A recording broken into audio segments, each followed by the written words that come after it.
Hi అండి. నేను ఇక్కడ వంకాయ తాలింపు చేస్తున్నా. వంకాయదేముందిలే ఎన్ని రకాలు చేయవచ్చు, తాలింపు ఎందుకు కొత్తగా చేసేది. ఏ వంకాయలతో వంకాయలు కూడా చాలా రకాలు ఉంటాయన్నమాట. ఇట్లా చారగా ఉన్న వంకాయలు అయితే నాటు వంకాయలు చాలా, అవి ఎంత పెద్దవైనా కానీ లేతకాయలు ఏమన్నమాట. లేతకాయలు తాలింపుకు తీసుకుంటే టేస్ట్ బాగుంటుంది, గింజలు తగలకుండా ఉంటుంది. ఆ తాలింపు ముదిరిన కాయలతో చేస్తే ఆ గింజలు తగులుతుంటే అంత టేస్ట్ ఉండదు అనమాట. సో ఇట్లా ఉన్న కాయలు తీసుకొని త్వరగా వేగిపోతాయి అన్నమాట. టేస్ట్ కూడా బాగుంటుంది. చూడండి, లోపల మనకి కండ కనపడుతుంది, గింజ కనపడదు. సో ఇట్లున్న కాయలు తీసుకొని త్వరగా మగ్గిపోతుంది. సో అవి సన్నగా తరిగేసుకొని సాల్ట్ వాటర్లో వేసేయాలన్నమాట. లేకపోతే బయట అట్లానే వదిలేస్తే నల్లగా అయిపోతాయి, టేస్ట్ బాగుండదు. స్మెల్ కూడా డిఫరెంట్గా ఉంటుంది, తినలేమన్నమాట, అంత బాగుండదు. చూడండి, అన్నీ నేను కట్ చేసిన ముక్కలన్నీ కూడా ఇట్లా దీంట్లో వేసేసి పెట్టేస్తున్నాను. పెద్ద ముక్కలే కట్ చేసుకుని, ఎందుకంటే త్వరగా మగ్గిపోతాయి, చాలా త్వరగా మగ్గిపోతాయండి. ఈ వంకాయ తాలింపు అనేది మా పక్క చాలా బాగా చేస్తామన్నమాట. సో వంకాయతో 100 రకాలు చేయొచ్చులేండి. ఎందుకంటే వంకాయ తాలింపు, వంకాయ చట్నీ, వంకాయ పుల్లకూర, వంకాయ నూనె వంకాయ, వాంగిబాత్, వంకాయ సాంబారు, ఓయమ్మ వంకాయ కారపులు చెప్పుకుంటూ పోతే 100 రకాలు ఇంకా ఎక్కువే వండొచ్చు. వంకాయతో అంత బాగుంటుంది ఏది చేసినా కూడా. సో దానికి మనము కొంచెం పచ్చిమిర్చి తరిగేసాము, ఆనియన్ కూడా పెద్దవిగానే తరుక్కున్నాను అనమాట. చూడండి, కొంచెం పెద్దవిగా ఉన్నా ఏం కాదు, మరి సన్నగా తరగాల్సిన అవసరం ఏం లేదనమాట.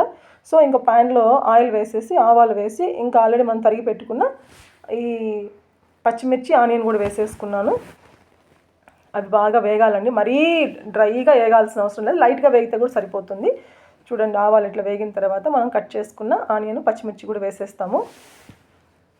ఇదైతే సైడ్ డిష్గా ఏ కర్రీకైనా బాగుంటుంది, లేదంటే చపాతీకి బాగుంటుంది, డైరెక్ట్గా రైస్తో కూడా తినేయచ్చు. విత్ సాంబారు, విత్ పప్పు కానీ, లేకపోతే రసం, మిరియాల చారు కానీ అట్లా పెట్టుకున్నా బాగుంటుంది. నా మటుకు నాకు వంకాయ తాలింపు అంటే చాలా ఇష్టం. రెగ్యులర్గా మా అమ్మ దగ్గర చేయించుకొని తింటాను. కానీ ఈ మధ్య నేను ఇట్లా ఏదైనా నాటుకాయలు దొరికినాయి అంటే ఖచ్చితంగా చేసేస్తాను అనమాట. ఈ ఆనియన్ అన్నీ వేసాం కదా, ఈ ఆనియన్ కొంచెం పెద్ద ముక్కలుగానే త్వరగా వేగడం కోసం సాల్ట్ వేస్తున్నాను. అందరికీ అది తెలిసిన టిప్పే. ఆనియన్లో కొంచెం వేగడం కోసం కొంచెం సాల్ట్ వేసామనుకో ఫాస్ట్గా వేగిపోతాయి అనమాట, సాఫ్ట్గా అయిపోతాయి. కొంచెం కరివేపాకు కూడా కడిగి వేసేసుకున్నాను. ఇవి వేగిన తర్వాత ఆల్రెడీ మనం ఏవైతే ముక్కలు కట్ చేసి సాల్ట్ వాటర్లో వేసామో ఆ ముక్కలన్నీ తీసి ఇప్పుడు ఇందులో వేసేస్తాం ప్యాన్లో. టేస్ట్ కానీ ఫ్లేవర్ కానీ బాగుంటుందండి. అందరూ చేసేదే, కాకపోతే నా స్టైల్లో పల్లి పౌడర్ వేసి చేస్తామన్నమాట. మా పక్క ఎక్కువ శనగగింజలు పొడే వాడతామండి. శనగగింజలు అన్నిటికీ వాడతాము, అదే వేరుశనగ పల్లీలు అంటారు కదా. సో వాటిని వేరుశనగ గింజలు అంటారు, పల్లీలు అంటారు, రకరకాల పేరుతో పిలుస్తారు. మా రాయలసీమ అయితే శనగగింజలు అంటాము. సో వాటి కాంబినేషన్స్ అన్నిటికీ వేస్తామన్నమాట. పల్లి పొడి వేయడం వల్ల టేస్ట్ బాగుంటుంది. ఉత్త పచ్చిమిర్చి, అల్లం వెల్లుల్లి పేస్ట్, ఆనియన్ వేసేసి ముక్కలు వేసి మగ్గిచ్చేస్తారు, అది కూడా బాగుంటుంది. కాకపోతే ఇది మాకైతే బాగా నచ్చుతుంది, చిన్నప్పటి నుంచి ఇది అలవాటు కాబట్టి టేస్ట్ బాగుంటుంది. మనకి లెమన్ రైస్ కాంబినేషన్ కూడా బాగుంటుంది వంకాయ తాలింపు. ఎవరైనా తినని వాళ్ళు ఉంటే ట్రై చేయండి. పొటాటో ఫ్రై ఎంత బాగుంటుందో ఈ వంకాయ తాలింపు కూడా చాలా బాగుంటుంది లెమన్ రైస్కి. సో ఇవి వేసేసిన తర్వాత కొంచెం సాల్ట్, కొంచెం పసుపు వేసి మూత పెట్టి మగ్గించడమే అనమాట. చాలా ఈజీగా అయిపోతుంది, వితిన్ 5 to 10 మినిట్స్లో అయిపోతుంది కర్రీ. ఎందుకంటే ఆల్రెడీ ఆ కాయలు లేతగా ఉంటాయి, ఆయిల్కే మగ్గిపోతాయి, ఆవిరికి మగ్గిపోతాయి అంటారు కదా, అట్లా ఆవిరికే మగ్గిపోతుంది అనమాట. చాలా ఫాస్ట్గా ఈజీగా అయిపోయే వంట అంటే ఇది వంకాయ తాలింపు.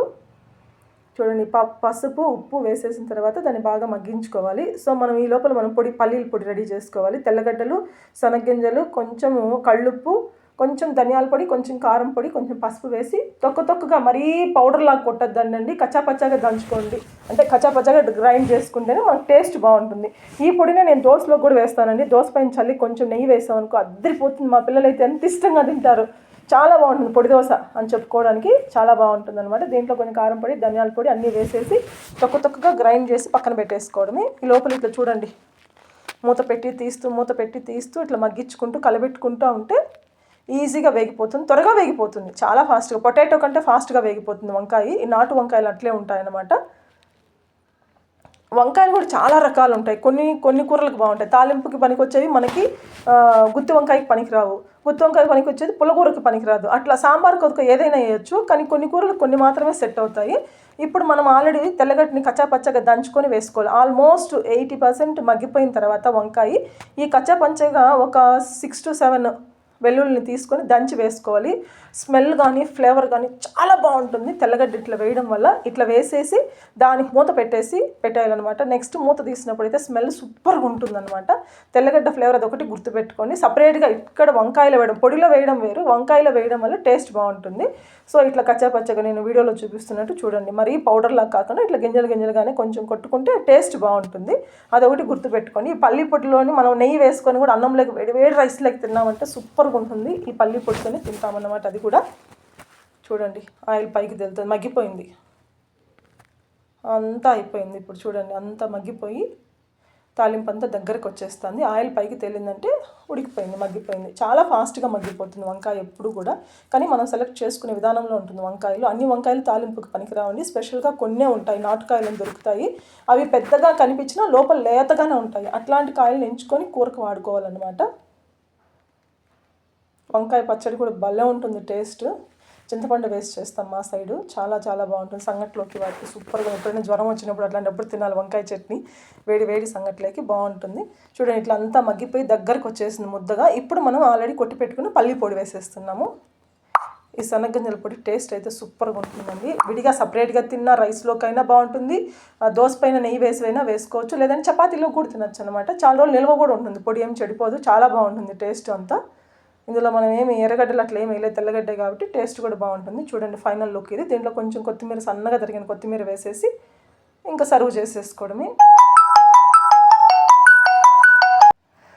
సన్నగా తరిగిన కొత్తిమీర కూడా వేసేసుకొని ఇంకా అంతే మిక్స్ చేసేసుకోవడమే, గార్నిషింగ్ కోసం అంతే అనమాట. సో పిల్లలైతే వేడి వేడి అన్నంలోకి ఇష్టంగా తిన్నారు. ఆ రోజు కూడా స్కూల్ నుంచి మధ్యాహ్నం ఆఫ్టర్నూన్ వస్తారు కదా, లంచ్ బ్రేక్ ఉంటుంది, అప్పుడైతే ఎంత ఇష్టంగా తిన్నారు. సో వాళ్ళ కోసమే ఇట్లాంటివంతా రెగ్యులర్గా చేస్తాను. వాళ్ళు రెగ్యులర్గా తింటే చాలు వెజిటబుల్స్, ఆకుకూరలు అన్న ఉద్దేశంతో రెగ్యులర్గా వాళ్ళకి ఏదో రకంగా వాళ్ళకి దగ్గర అవ్వాలి, చేసి పెట్టాలన్న ఉద్దేశంతో చేస్తూనే ఉంటాను. ఇదన్నమాట ఈరోజు మా ఇంట్లో స్పెషల్ వంకాయ తాలింపు. చాలా ఎమ్మీగా, టేస్టీగా, సూపర్గా ఉంటుంది. Thank you friends, thank you so much. Subscribe to my channel. Bye.